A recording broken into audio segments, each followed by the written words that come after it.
جب تک مسلمان دور رہیں گے سیاست و دین سے،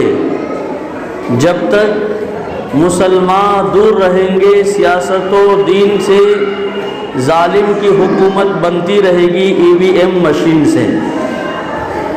محترم معزز قابل قدر سامعین کرام، آج کا میرا موضوع ہے جو کل ہونے والا ہے، ووٹنگ۔ ہم لوگوں کا مزاج ایسا بن گیا ہے کہ دین الگ ہے، دنیا الگ ہے۔ اگر الیکشن کے موقع پر الیکشن کی باتیں کی جائے، سیاست کے موقع پر سیاست کی باتیں کی جائے، تو شیطان طرح طرح کی باتیں دماغ میں ڈالتا ہے، اور یہ اس وجہ سے ہوا ہے کہ ہم لوگ دیکھ رہے ہیں کہ سیاست کی دنیا بہت گندی ہو گئی ہے۔ سیاسی لوگ جھوٹے جھوٹے وعدے کرتے ہیں، سنہرا خواب دکھاتے ہیں، کہتے ہیں کہ بس اب کی بار اگر ہم جیت گئے تو پھر یہ ہندوستان نہیں رہے گا، لندن بن جائے گا۔ تو اس طرح کی خواب دکھاتے ہیں، اور جب کرسیاں مل جاتی ہیں تو پھر کیا ہوتا ہے، وہ سب ہم لوگوں کے سامنے ہیں۔ تو اس لیے لوگ سمجھتے ہیں کہ یہ سب بات کو مسجد سے دور رکھا جائے، لیکن دوستو بزرگوں، یہی دوری کی وجہ سے وہ چیز اور گندی بن گئی ہے۔ جناب محمد رسول اللہ صلی اللہ علیہ وسلم نبی بھی تھے، رسول بھی تھے، اور اسی کے ساتھ ساتھ بہترین لیڈر اور رہنما بھی تھے۔ نہ آپ صلی اللہ علیہ وسلم جیسا کوئی لیڈر پیدا ہوا ہے، اور نہ قیامت تک کوئی پیدا ہو سکتا ہے۔ جو سیاست کر کے آپ صلی اللہ علیہ وسلم نے دنیا کو دکھایا، ویسی سیاست کوئی نہیں پیدا کر سکتا ہے، اور دنیا میں کوئی نہیں کر سکتا ہے، چونکہ اللہ تعالیٰ نے محمد رسول اللہ صلی اللہ علیہ وسلم کا انتخاب کیا تھا رہبری کے لیے، رہنمائی کے لیے۔ مکہ کی حالت کیا تھی آپ کو خوب معلوم ہے، اور اس سے پچھلے ہفتے بتایا گیا جب سیرت کے اوپر گفتگو ہوئی تھی، تو یہ بھی ایک سیرت کا حصہ ہے۔ سیاست کے معنی ہوتا ہے کہ حکمت کے ساتھ، عقل و دانائی کے ساتھ کام کو اچھے انداز میں ڈھنگ سے کرنا، کام کے اندر بہترین اور خوبی اور حسن پیدا ہو، اچھے انداز میں کام کو انجام دینا۔ تو جناب محمد رسول اللہ صلی اللہ علیہ وسلم best example for all world, پوری دنیا کے لیے، پوری سنسار کے لیے بہترین نمونہ ہے اور بہترین رہبر ہے۔ اور مسجد نبوی جناب محمد رسول اللہ صلی اللہ علیہ وسلم کے دور میں کبھی تالا نہیں لگتا تھا، وہی کوٹ تھا، وہی کچہری تھی، وہی جیل خانہ تھا، اور اس کے بعد وہی یونیورسٹی تھی، وہی مدرسہ تھا۔ سارے معاملات مسجد نبوی سے حل ہوتے تھے، سب کچھ مسجد نبوی میں طے کیا جاتا تھا۔ جنگ کہاں ہونی ہے، کیسے ہونی ہے، دشمن کا دفاع کیسے کرنا ہے، اللہ کے قانون کو دنیا میں کیسے نافذ کرنا ہے۔ لیکن جب سے شیطانوں نے، منافقوں نے، یہودیوں نے مسلمانوں کے دماغ میں یہ بات ڈال دیا کہ اسلام نماز روزہ کا نام ہے، دنیا کے اندر کیا ہو رہا ہے اس سے مسلمان کو مطلب نہیں رکھنا چاہیے، یہ بہت بڑی غلطی ہوئی۔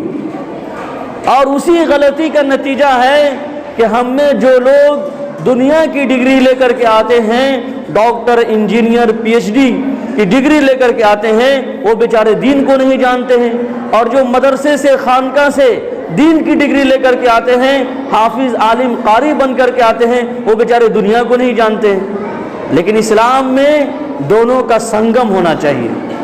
اسلام دنیا کے اندر پھیلانا ہے۔ اب چونکہ یہ بیچارے عربی، فارسی، اردو پڑھ کے آتے ہیں، دنیا میں ہندی، انگلش، عربی کیا ہے، ہندی، انگلش اور دوسری لینگویج لوگ سمجھتے ہیں،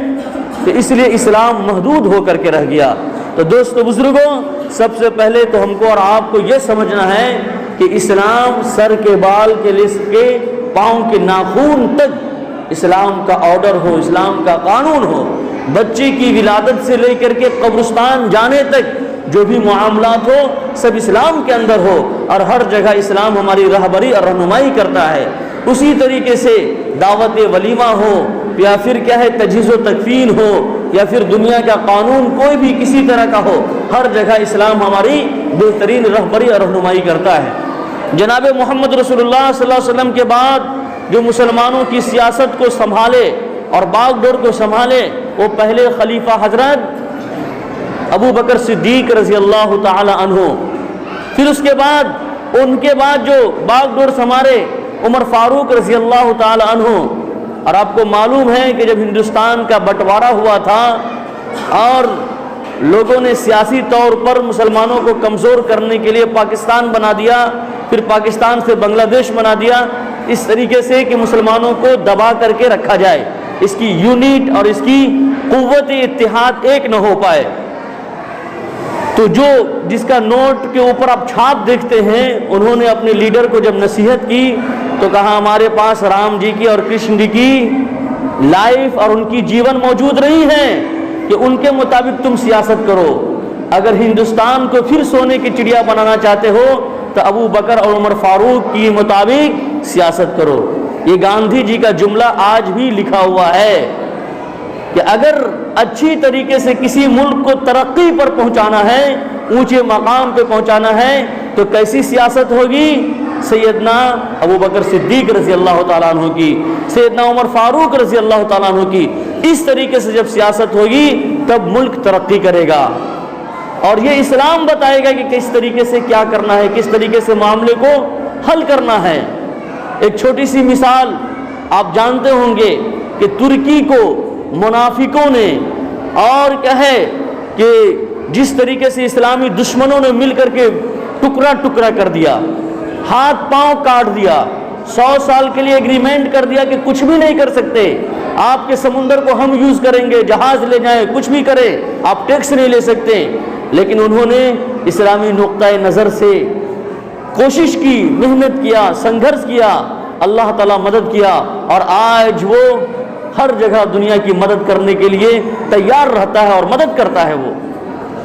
لیکن جس کو سونے کی چڑیا کہا جاتا تھا اب اس کی کیا حالت ہے، اس کی جی ڈی پی مائنس میں، کتنے مائنس میں ہے وہ آپ ہم سے زیادہ جانتے ہیں۔ تو دوستو بزرگوں، اسلام نے کہیں بھی ہم کو ایسے ہی نہیں چھوڑا ہے، ہر جگہ ہماری رہبری اور رہنمائی کی ہے۔ یہ ووٹنگ کا معاملہ ہے، یہ گندی سیاست ہو گئی ہے، اب اچھے لوگ اس سے کتراتے ہیں، جانا پسند نہیں کرتے، اس لیے کہ لوگ اس کو کیا ہے کہ بدنام کرنے لگیں گے، اور اگر کیا ہے کہ کچھ لوگ اس میں جاتے ہیں تو کہتے ہیں اب یہ بھی نیتا بن گیا ہے، اب یہ جی راجنیتی کی بات کرنے لگا، لوگ اس طرح سے کہتے ہیں۔ وہ اس طرح سے کیوں کہتے ہیں کہ اس کے اندر بہت سارے جھوٹ، فریب، مکاریاں، دغابازیاں، دھوکہ بازیاں، اس طرح کی چیزیں اس میں ہونے لگی۔ لیکن اب بتائیے کہ کوئی آدمی گندے نالے میں گر گیا ہے، اس کے بدن پر پوری گندگی لگ گئی ہے،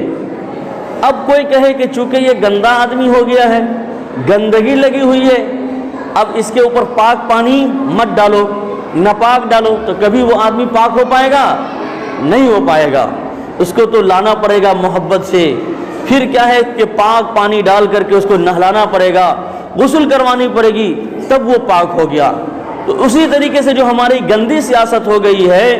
اگر اچھے لوگ اس سے کتراتے رہیں گے تو مزید گندگی کے اندر وہ چلی جائے گی اور اس کی گندگی اور بڑھ جائے گی۔ لیکن اگر اس میں ثواب کی نیت سے اللہ پر بھروسہ کر کے اللہ کے مخلوق کی خدمت کرنے کے لیے، اللہ کے بندوں کی خدمت کرنے کے لیے کوئی آدمی جاتا ہے تو یقیناً اس کو ثواب ملے گا، اور ایسے لوگوں کا سپورٹ کرنا واجب ہے، ضروری ہے کہ ایسے لوگوں کو آگے بڑھایا جائے اور کام کرنے کا اس کو موقع فراہم کیا جائے۔ لیکن جو دغاباز ہے، جھوٹا ہے، مکار ہے، فریبکار ہے، دغا کرتا ہے، پوری کی پوری قوم کو بیچ ڈالتا ہے، ایسے منافقوں کو ہٹانا چاہیے اور اس کو دھتکار کر کے بھگانا چاہیے۔ یہ ووٹ کی حیثیت علماء کرام نے لکھا ہے کہ یہ ووٹ جو ہے آپ کا جو حق ہے، اس کی حیثیت واجب کی ہے، واجب، اور اس کا صحیح استعمال آپ کو کرنا ہے۔ جو آدمی مستحق ہے اسی کو آپ اپنا رہبر بنائیں۔ آپ وقت کے ابو جہل اور ابو لہب کو رہبر بنا دیں گے، کرسی دے دیں گے، اب کہیں گے کہ عمر فاروق کے جیسا فیصلہ ہو تو وہ ہو پائے گا؟ ابو بکر صدیق رضی اللہ عنہ کی طرف فیصلہ ہو تو وہ ہو پائے گا؟ نہیں ہو پائے گا۔ ایسی الٹا سیدھا کیا ہے کہ معاملہ ہوگا۔ تو چاہے چھوٹا پد ہو یا بڑا پد ہو، چھوٹی کرسی ہو بڑی کرسی ہو، ہر ایک کے لیے رائے مشورہ کر کر کے جو پڑھے لکھے لوگ ہیں، سمجھدار قسم کے ہیں، امت کے خیر خواہ ہیں، ان لوگوں کو چاہیے کہ بیٹھ کر کے رائے مشورہ کرے اور ایک اتحاد کے ساتھ، ایک قوت کے ساتھ، ایک یونٹی کے ساتھ ہم اپنے اچھے رہبر کا انتخاب کریں اور اس میں سستی نہ کریں۔ برما میں سب سے پہلے یہی اوٹ کی قوت کو چھینا گیا مسلمانوں سے، اور اس کے بعد کیا ہوا آپ سب کو معلوم ہے۔ تو یہ ہماری بہت بڑی قوت ہے، تو اس لیے کوئی بھی آدمی اس میں سستی نہ کرے، پیچھے نہ رہے، ہر آدمی اپنا حق ادا کرے اور اچھی طریقے سے حق ادا کرے، ظالم کو دھتکارے بھگائے اور اچھے رہبر اور اچھے رہنما کو وہ مقام دیا جائے اور اس سے کام لیا جائے، اس سے جا کر کے ملاقات کیا جائے، الیکشن سے پہلے ملا جائے کہ ہم لوگ پوری کوشش کر رہے ہیں، انشاءاللہ آپ فتح یاب ہوں گے، کامیاب ہوں گے، لیکن یاد رکھیے کہ جب آپ کو اللہ تعالیٰ کرسی دے دے تو ہم لوگوں کے محلے میں فلاں چیز کی ضرورت ہے، فلاں آپ کو کام کرنا ہے، پہلے آپ جا کر کے ان سے ملاقات کیے رہیں گے۔ آپ کے محلے کی ایک چھوٹی سی ٹیم ہو، آپ کے تنظیم کی ایک چھوٹی سی ٹیم ہو، اور آپ جا کر کے پہلے سے ملاقات کیے رہیں گے، وہ کامیاب ہوگا تو اس کو یاد ہوگا، پھر وہ آپ کا کام آسانی سے کرے گا۔ تو سیاست اگر دین کے مطابق کی جائے، سیاست اگر قرآن و حدیث کے مطابق کی جائے، سیاست اللہ کے بندوں کی خدمت کے لیے کی جائے، سیاست اللہ کے مخلوق کی خدمت کے لیے کی جائے، تو یہ سیاست عبادت ہے، یہ سیاست عبادت ہے۔ اور اگر سیاست ویسی ہو جس طریقے سے آج کل ہم لوگ دیکھ رہے ہیں، لوگوں کو دھوکہ دیا جائے، دغا کیا جائے، پبلک کے خون کو چوسا جائے، مزدور کو مرنے دیا جائے، تو پھر ایسی سیاست ضلالت ہے، گمراہی ہے، تباہی ہے، بربادی ہے، اور یہ سیاست جہنم میں لے جانے والی ہے، اور دنیا کو بھی جہنم بنانے والی ہے، دنیا کو بھی جہنم بنانے والی ہے۔ اس لیے ہم لوگ دین کو پڑھیں، دین کو سمجھیں، دنیا کو سمجھیں، دنیا کی حکومتوں کو سمجھیں، ظالم کے فریبوں کو سمجھیں، اور غور و فکر کے بعد صلاح اور مشورے سے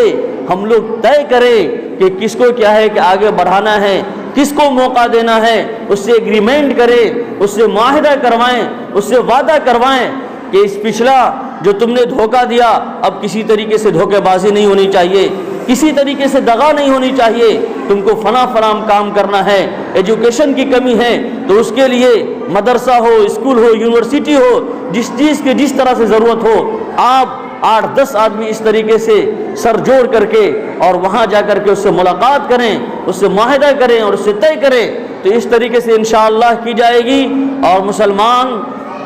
خود کوشش کرے کہ خود وہ بہترین لیڈر بن کر کے دنیا کے سامنے آئے۔ اس لیے کہ کافر ہے تو اس کے اندر کفر کہیں نہ کہیں چھپا ہوا ہے، لیکن مسلمان ہوگا تو کہیں نہ کہیں ایمان کی چنگاری اس کے اندر ہوگی۔ تو 70 سالوں سے ادھر ادھر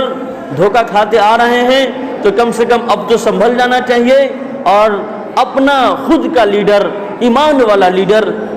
کم سے کم کیا ہے کہ پارلیمنٹ کے اندر اپنا مترجم بھیجنا چاہیے، جو اپنی بات، اپنے معاشرے کی بات اور اپنے محلے کی بات اور اچھی باتوں کو رکھ سکے، جس سے سب کا فائدہ ہو اور سب کا بھلا ہو۔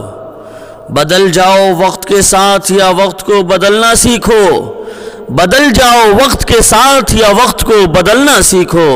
مجبوری کو مت کوسو، ہر حال میں جینا سیکھو، مجبوری کو مت کوسو، ہر حال میں جینا سیکھو۔ کچھ تو فکر کرو اپنی بقا کے لیے، کچھ تو فکر کرو اپنی بقا کے لیے، زمانہ کچھ نہیں کرتا کبھی کسی کے لیے، زمانہ کچھ نہیں کرتا کبھی کسی کے لیے، چشم اقوام سے ہے مخفی حقیقت تیری، چشم اقوام سے ہے مخفی حقیقت تیری، ہے ابھی محفل ہستی کو ضرورت تیری، زندہ رکھتی ہے زمانے کو حرارت تیری۔